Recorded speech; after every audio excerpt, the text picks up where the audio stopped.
So it's Sunday the 14th of November and I'm going to do a video about my planner today. Now, at the start of this year I was doing the full coverage fanatics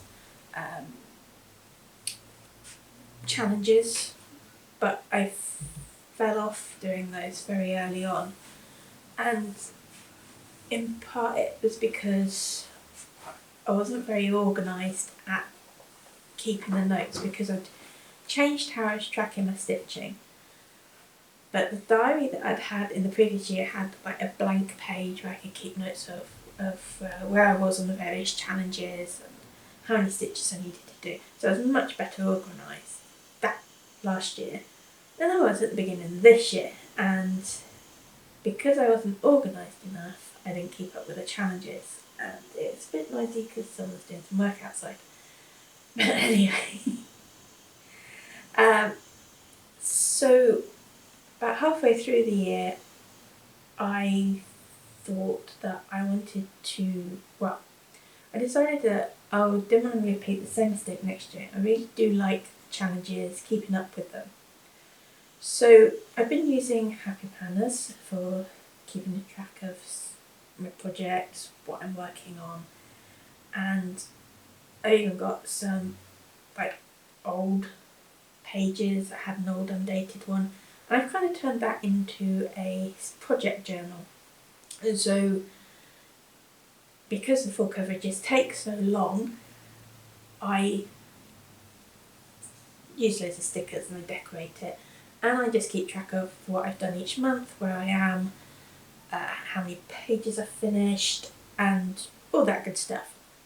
So this is more just a planner for keeping up with the challenges, a little bit of rotation, but this will keep track of all my sewing for the year.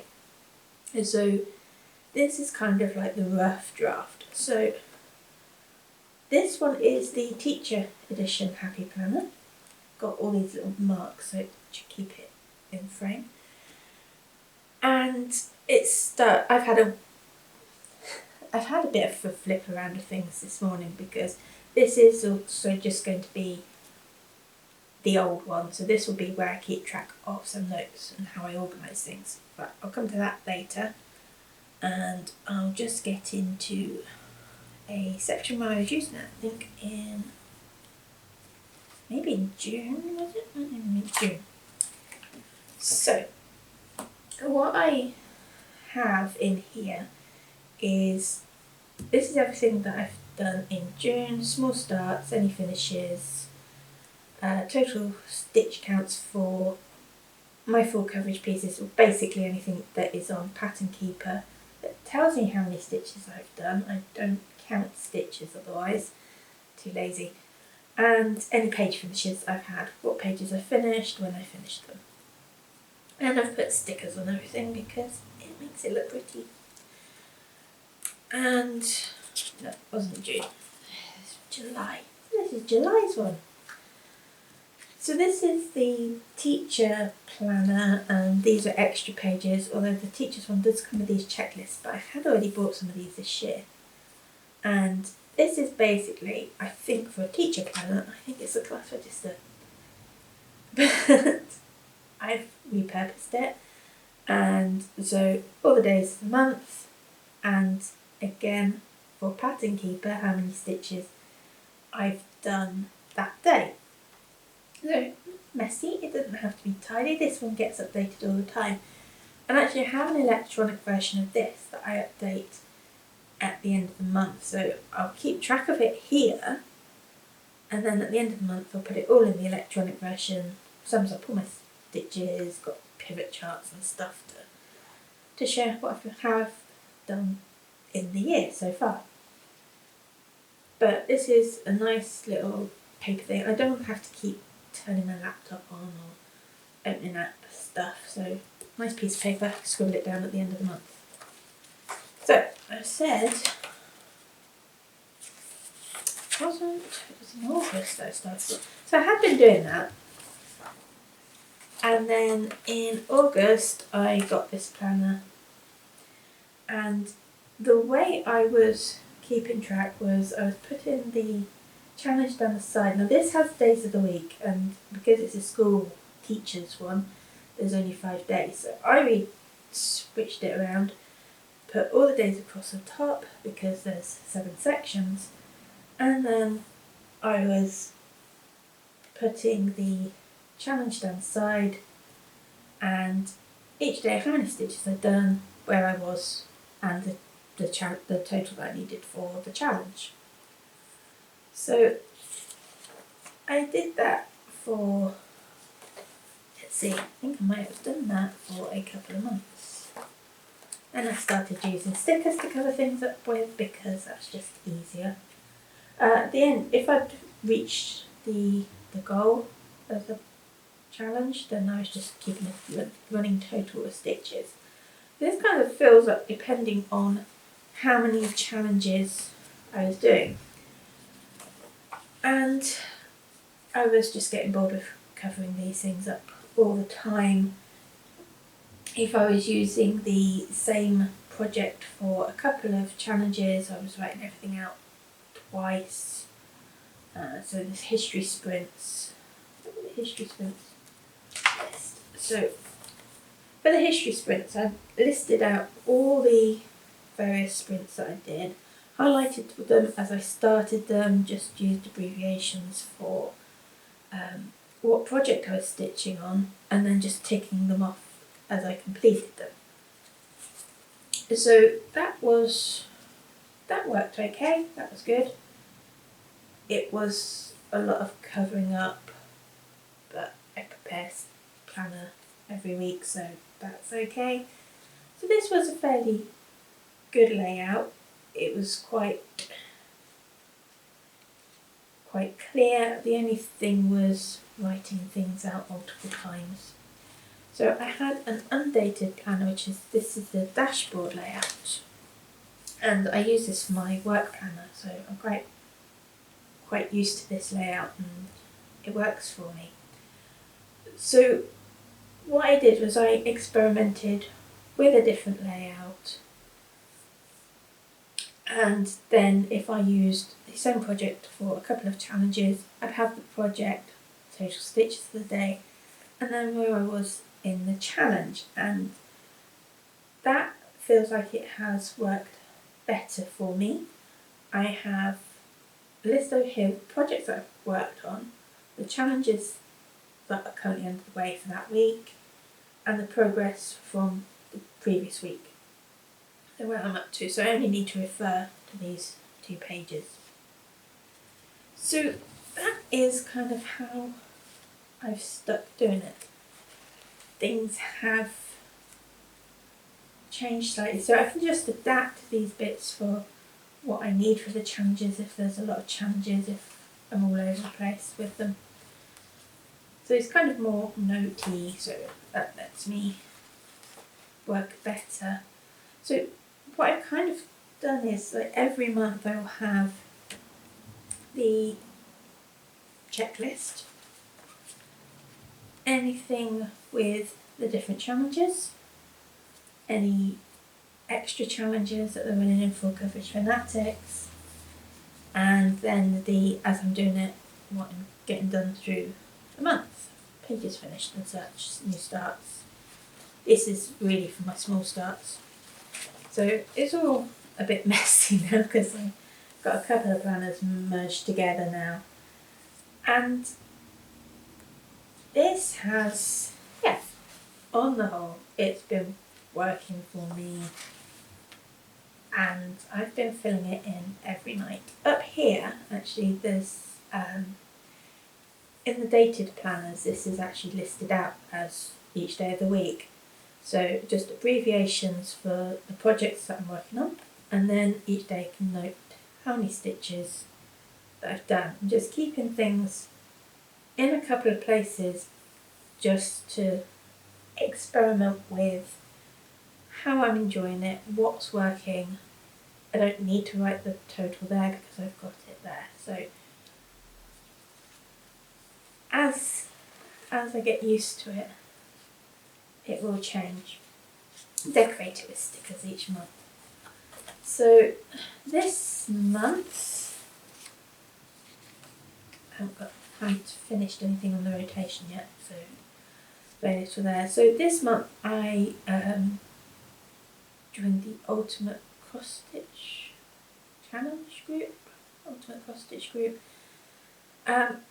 because I have projects that won't fit into full coverage fanatics, and sometimes the challenges in full coverage fanatics don't fit with the project that I'm working at the time. So it just gives me an extra option of extra challenges I can do. And really all the challenges do is just motivate me to put more stitches into a project. It's just a little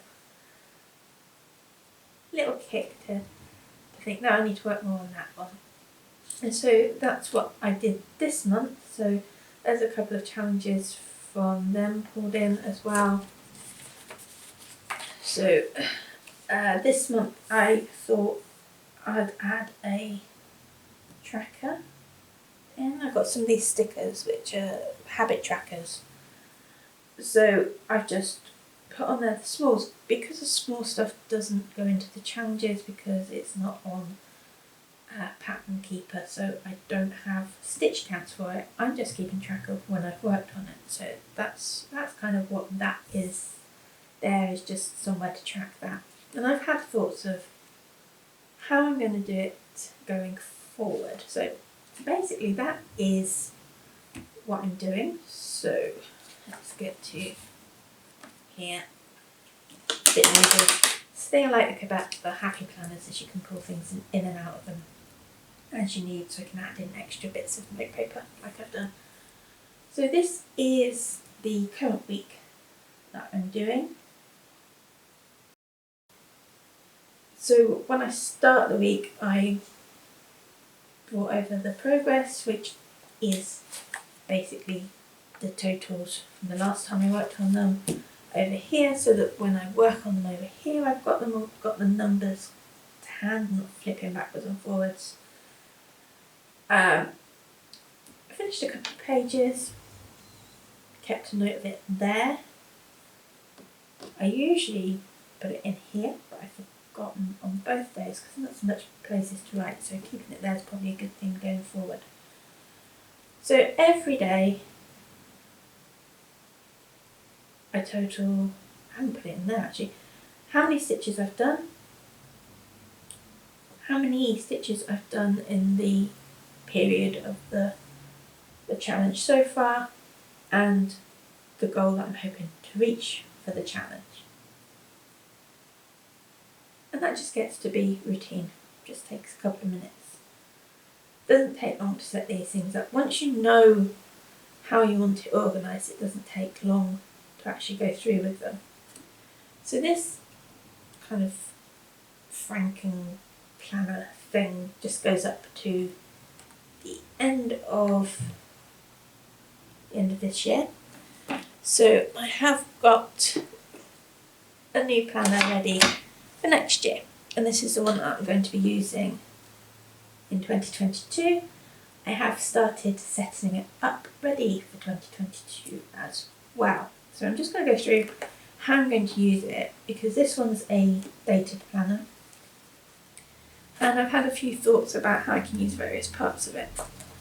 So at the start of the planners you have all the months listed, all the days of the week. Now I expect what you're meant to do is to fill this in ahead and keep track of people's birthdays and stuff like that.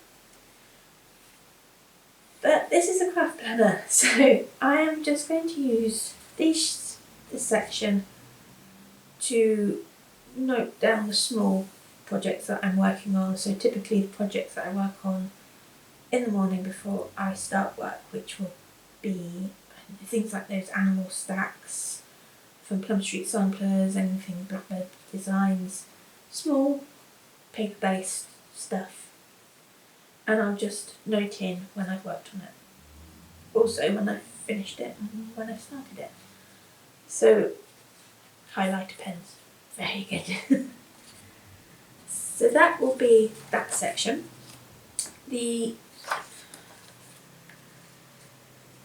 In these you have a currently page. Now it's usually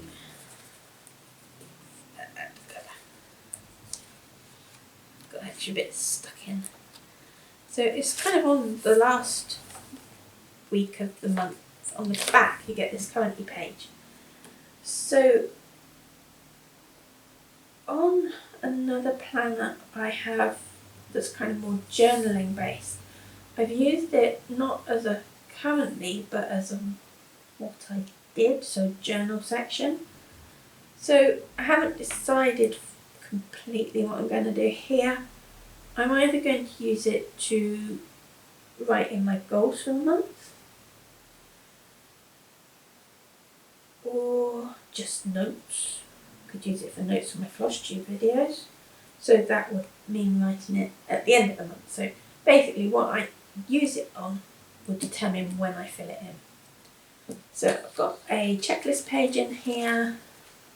It's named, so I think it's for schools. It's for registers. At the back here, what I have been doing is just scribbling in my monthly totals as I've added them up. So this is the 2022 yearly challenge that's been announced in Full Coverage Fanatics. I don't think the monthly challenges template things, placeholders are set up yet.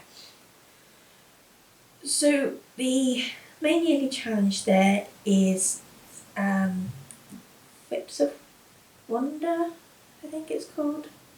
So they've listed out 20 wonders of the world, and the goal is to stitch 5,000 stitches on a project for each of them. So I've listed them all out, and I will tick them off as I complete them. Like the history sprint one, I'll probably just put the initials next to it of what project I was working on for it. So that's one challenge. And actually it's probably going to be easier to keep track of than the bookshelf one, so it will go across months, because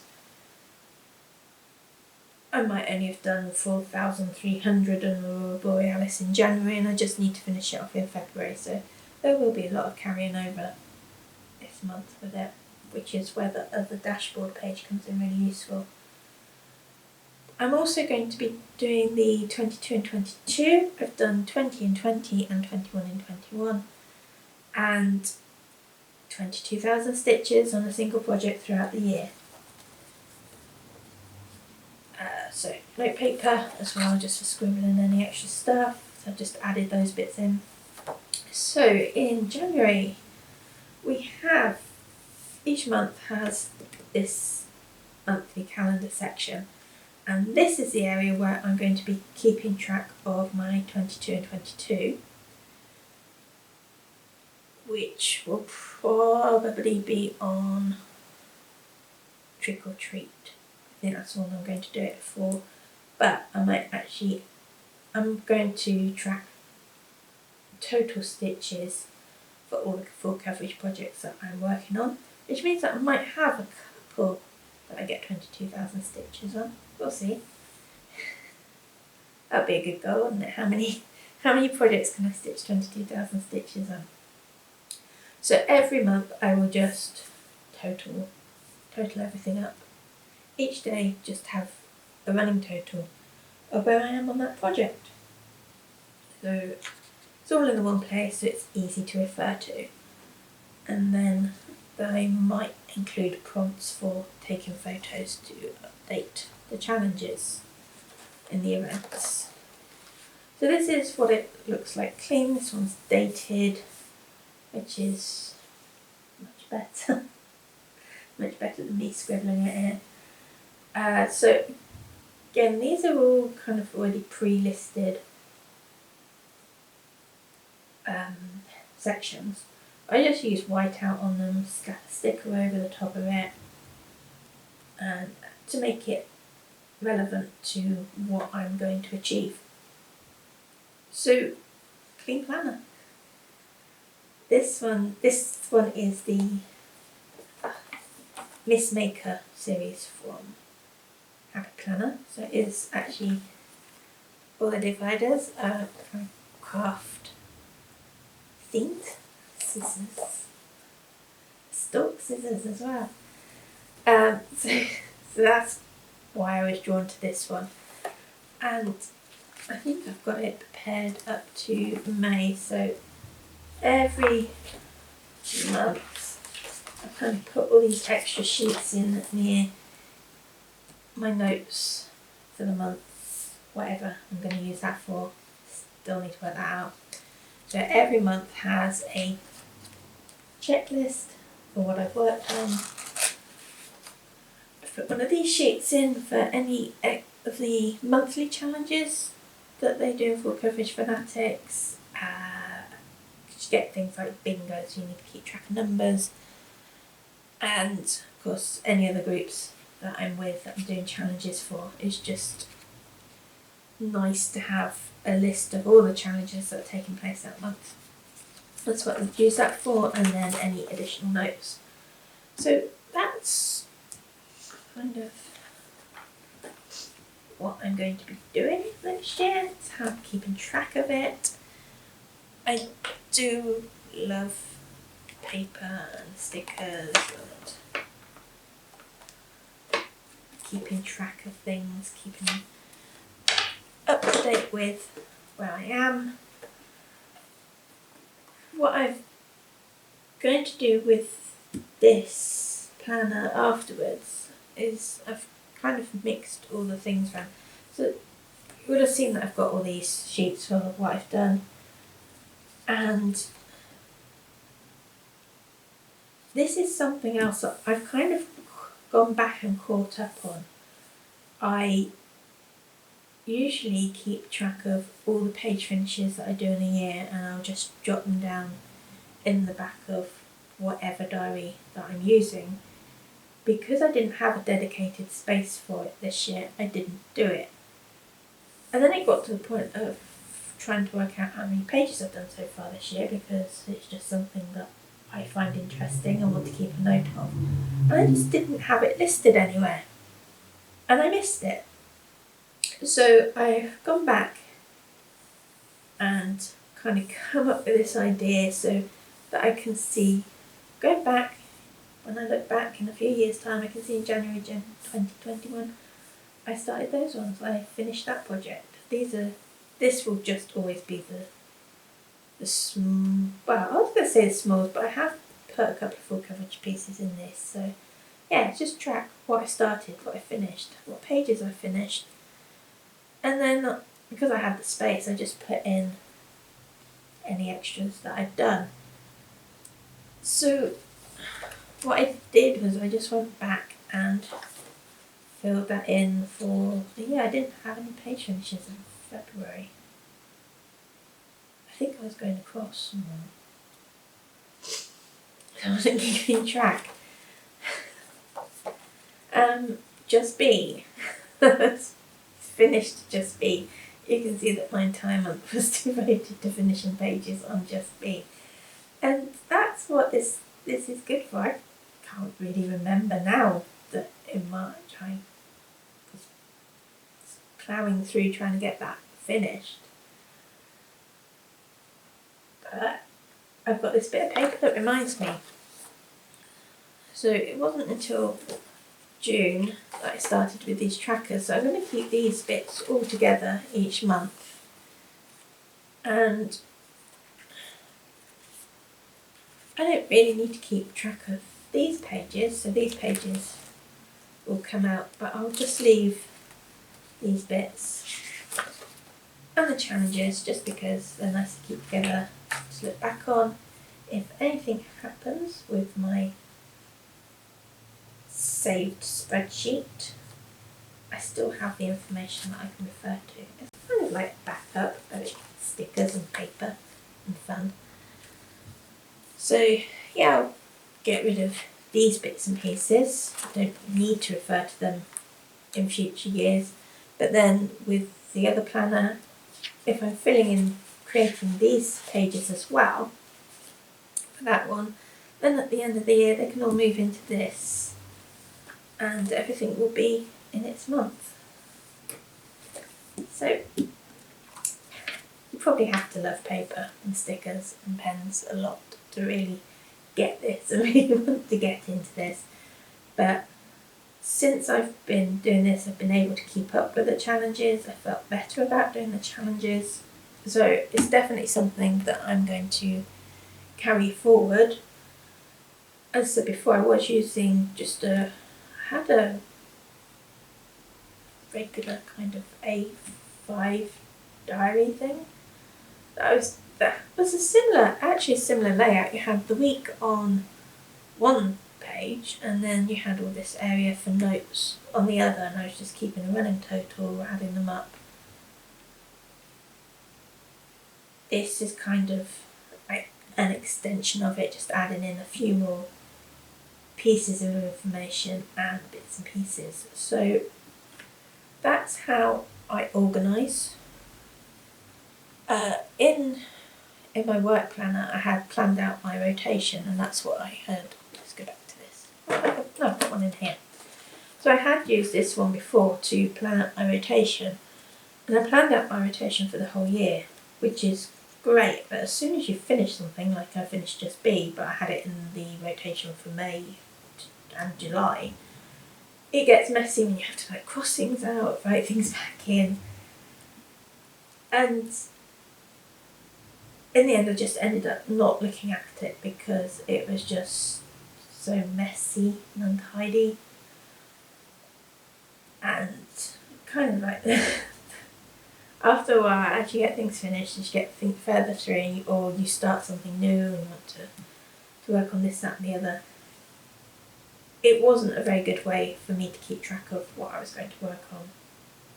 Now my rotation is really straightforward now because it's only 4 projects that I work over 2 months.